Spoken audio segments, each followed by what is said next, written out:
Welcome to video tutorial of mekanizmalar. In the previous video the working principle of a Geneva drive with 2-pin has been explained. In this video a continuous rotating blue disc, with 2 driver pins on it is connected to 2 Geneva wheels with 4 slots on them.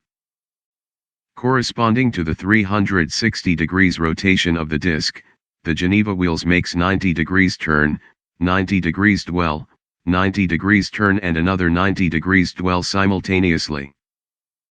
During the dwell phase of the blue disc the red cam prevents the Geneva wheels from making rotations. Notice that increasing the rotation speed of the rotating disc also increases the rotation of the Geneva wheels.